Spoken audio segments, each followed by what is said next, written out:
வணக்கம் ஜோதிட அன்பர்களே. தமிழ் புத்தாண்டு குரோதி வருட நட்சத்திர பலன்கள். சதயம் நட்சத்திரம். இந்த ஆண்டு உங்களுக்கு பெருந்தொல்லை ஏற்படாது. தொழில் சிறப்படையும். முதலாளி தொழிலாளி உறவு அன்புடன் விளங்கும். விவசாயிகளுக்கு சிறு சோதனை உண்டாகலாம், எனினும் மனம் தளர வேண்டாம். தொழிலில் முன்னேற்றம் ஏற்படுமானாலும் அதற்காக மிகுந்த உழைப்பை செலுத்த வேண்டியிருக்கும். குடும்பத்தில் சிறு சிறு சங்கடங்கள் ஏற்படலாம், எனினும் குடும்ப நலம் பாதிக்கப்படாது. குடும்ப நலம் தாம்பத்தியம் எல்லாம் சீராக இருக்கும். குடும்பத்தில் சுபகாரியங்கள் நடக்கலாம். உங்களுடைய கௌரவம் சிறப்பாக இருக்கும். விருந்தினர் வருகையும் விருந்தினராகச் செல்லக்கூடிய நிலையும் உண்டு. புத்திரர்களை முன்னிட்டு பெருமைப்படக்கூடிய ஒரு நிகழ்ச்சி ஏற்படலாம். பயணம் ஒன்றை மேற்கொள்ள வேண்டி வரலாம், அதனால் சிறிதளவு பயனும் ஏற்படலாம். பொருளாதார நிலையில்தான் அவ்வப்போது இக்கட்டு உண்டாகும். காரியங்களில் வெற்றி வாய்ப்பு அதிகம் ஏற்படும். உடல் நலனில் அக்கறை இருக்கட்டும். முன்கோபம் காரணமாக சில நல்ல சந்தர்ப்பங்கள் பாழாகி விடுமாதலால் எச்சரிக்கையாக இருக்கவும்.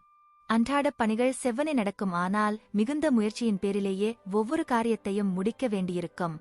இந்த ஆண்டு செல்வ நிலையில் எச்சரிக்கையோடு இருந்தால் எதையும் பறிபோகாமல் காத்துக் கொள்ளலாம். மிகுந்த உழைப்பு இருக்கும் வியாபாரிகளுக்கு விவசாயிகளுக்கு உற்சாக நிலை உண்டு. கலைத்துறையில் அன்றாட பணிகளுக்கு இடையூறு ஏற்படாது. மாணவர்களுக்கு இருந்து வந்த தொல்லைகள் கட்டுக்குள் இருக்கும். பெரியோர் நல்லாசியை விரும்பிப் பெறுங்கள், நலம் விளையும். கல்விக்குத் தேவையான உதவிகள் கிடைக்கப் பெறுவீர்கள். சிலர் வெளிநாடு செல்லும் வாய்ப்பும் பெறுவர். மருத்துவம் மேனேஜ்மெண்ட் துறை மாணவர்கள் சிறந்து விளங்குவீர்கள். பங்குதாரர்களுடன் இணக்கமான சூழ்நிலை ஏற்படும், ஆனாலும் வியாபாரத்தை விரிவுபடுத்தவோ அல்லது புதிய முதலீடு செய்வதையோ கண்டிப்பாக தவிர்க்கவும். உடல் நலம் பாதிக்கப்பட இடமுண்டு, கவனம் தேவை. தொழில் பாதிக்கப்படாது. வியாபாரிகளுக்கு அளவான லாபம் உண்டு. தொழில் சிறக்கும், வியாபாரம் செழிக்கும்.